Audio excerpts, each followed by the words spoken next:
Hey guys, welcome to our new series for the school year. You know who this is, and I know who you guys are. If you're not in my class, then welcome aboard. I hope you like the series, where it's religious education Minecraft. We're going to talk about some of the things that we're talking about in 4th grade religious education while we play one of the coolest games ever made. So, as we read it right here, who lives in a pineapple under the sea? So we're going to go to single player mode. The one difference here, when we create our new world, we're going to call this world Team 203. And if you are in the class, we've talked about it. You know what that means. We are going to do survival mode. I was going back and forth deciding whether I want to do creative. I do want the element of being able to die and having to eat and making it a little more challenging for us. But what we are going to do as a team is we're going to go in here and we're going to customize the availability of some of the ores. We're going to make some of the ores more available to us so we can kind of expand a little faster in the game. So if I find diamond, I won't just find 5 or 6 diamond. I'll find like 17 diamond. They'll still be as rare as they are, but you'll get a little bit of a bigger batch. So let me just speed this forward as I customize this.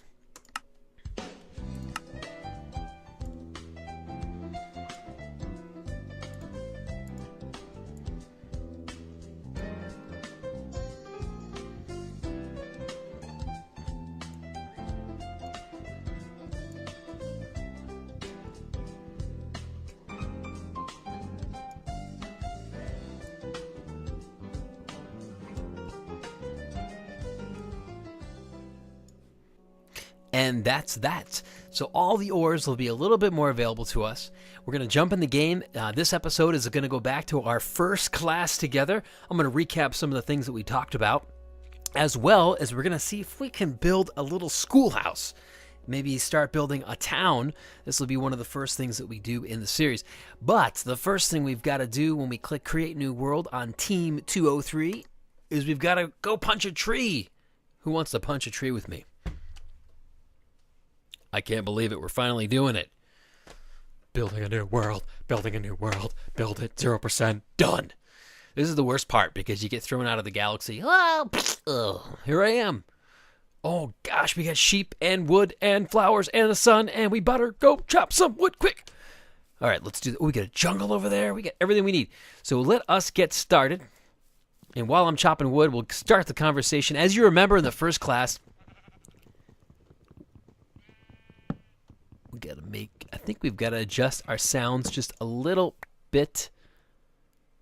There we go. That's better. That might be too loud. Yikes.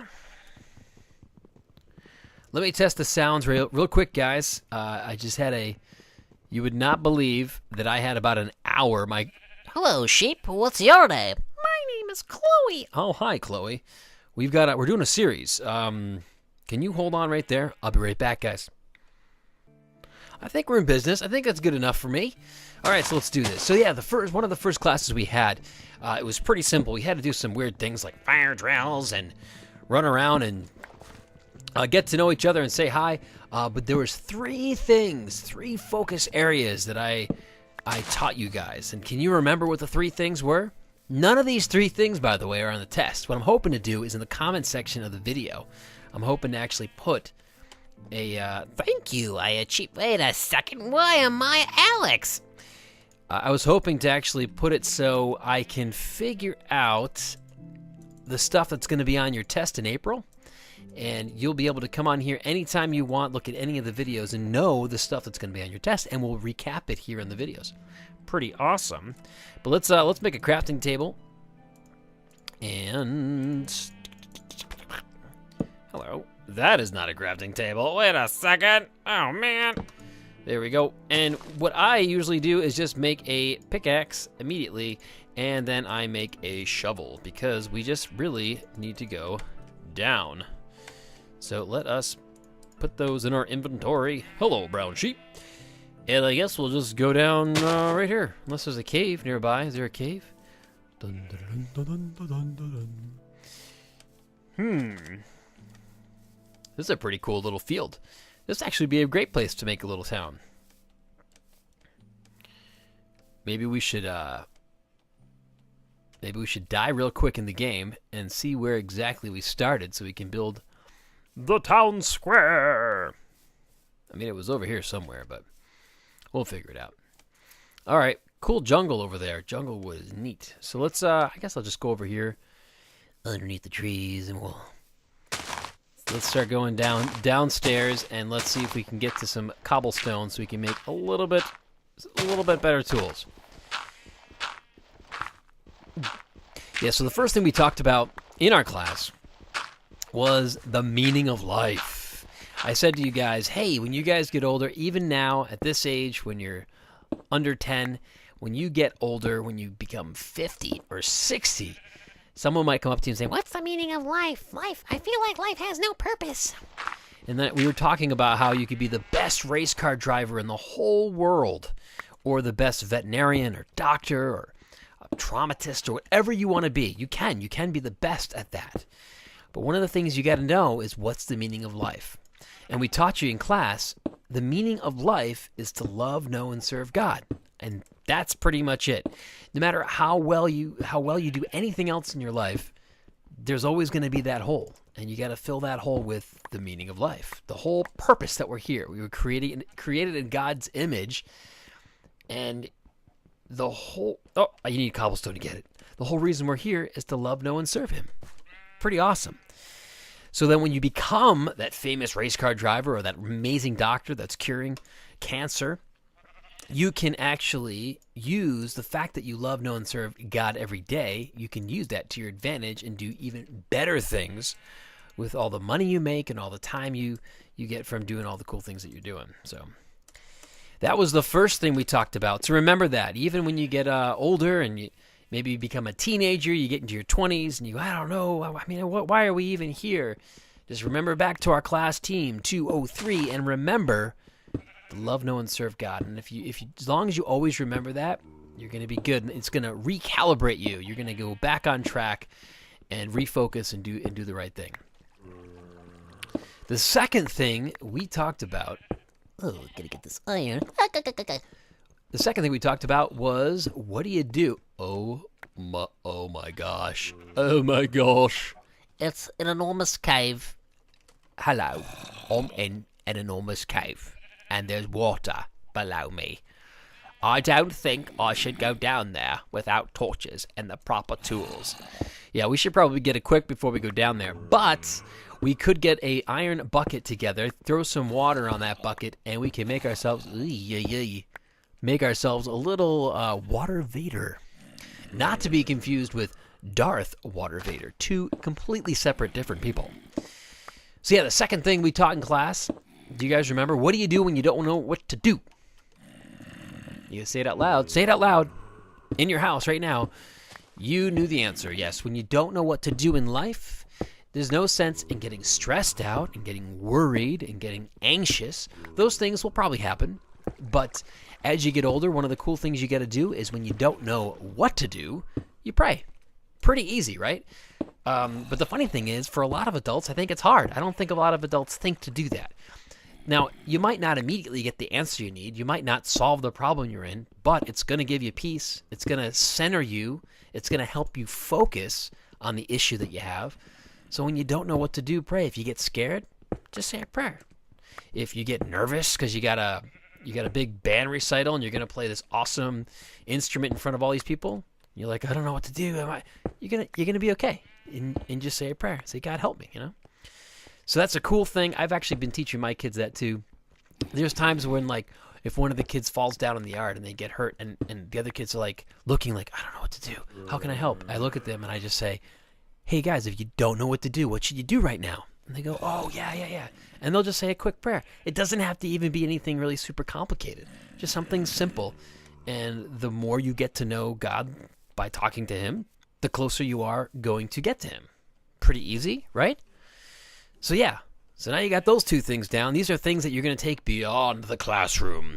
Before we keep going, I need to make a... what do you call those things? The furnace. Yes, the furnace of delights. There's my furnace. Boom. Oh, I don't have a... hoo-ha. There you go. Iron tools. We have built iron tools. Okay. So check one. You know the meaning of life. Easy. So you can never forget it. Don't ever forget it. And anytime you get lost in this world, it's a big, big world. And as you get older, if you get lost, if you think back and remember the meaning of life, you are good. Refocus and get your act together and start doing. Being a person to do. Remember we talked about that in class? And then the second thing we just mentioned is when you don't know what to do, right? Even when you get older and you maybe you have two jobs in front of you, you go, I could do this or I could do that. I don't know what job to do. Well, pray about it. Maybe even write a list. Sit there with a pad. Some people even, you can actually go to church, sit in church with a pad, and just be at peace. Take deep breaths, be at peace, and go, what do you want me to do, God? It's funny, our relationship with, no one treats the relationship we have with God like the relationship we have with our friends, right? And we talked about this in class. If you meet someone at school and you're like, this person's really awesome, I'd love to spend more time with them. What do? You spend more time with them, you talk to them, you ask them things that they like, you share meals together.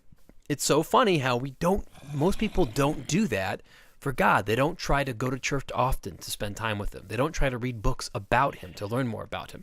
They don't even talk to him when they're alone in the car or alone in their bed at night. They just don't, even though he's there. So I would encourage you, when you don't know what to do, pray and just start a relationship. Because if you want to get to know somebody, you got to talk to them, right? Because if you met someone at school and you were thinking, oh, this person's really neat, I'd love to get to know this person. But if you said, well, I'm just not going to communicate with them, I'm not going to talk to them or look at them or eat lunch with them or do anything with them, you're never going to have a relationship with that person. You're never going to be friends with that person. So that's what you have to do as you get older.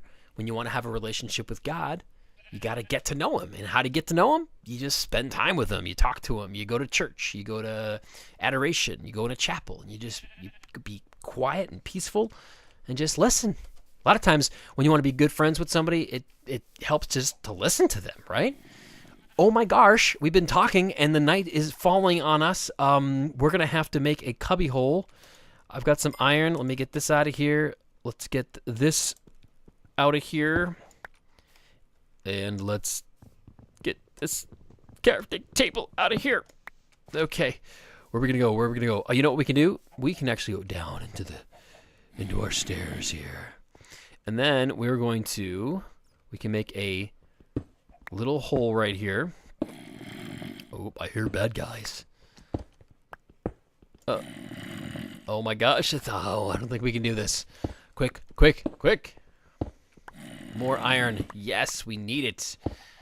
So that helped actually. Upping the quantities of this stuff really did help us.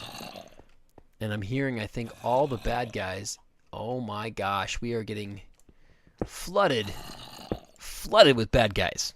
Look at them all. They know we're here. The sun is setting. All right, so let's do this. Let's put this down. We'll make a trap. Hello. And then we will actually put down our furnace and our... Ooh, that's not good. Furnace and our crafting table right here.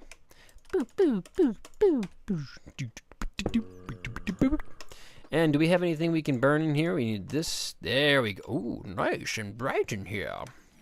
Am I daring enough? Should I go out and get some more wood?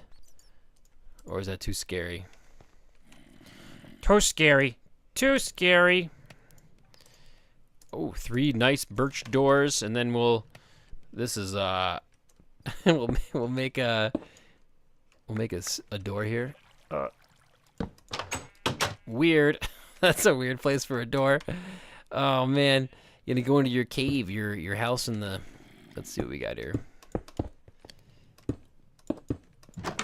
Hello. It's a weird house you got there. Weird house you got there, Jackson Dynamite. All right, close the door. Someone can get me, so that's kind of not a good idea. But that's okay. And what was the last thing we taught on the first day of class, besides learning the 2 things we talked about, and besides learning my name, and learning that without my glasses, I bump into furniture? Yeah, I know. The last thing we talked about was... do you remember? We talked about how Jesus is the way, the truth, and the life. Remember that? That's what he is.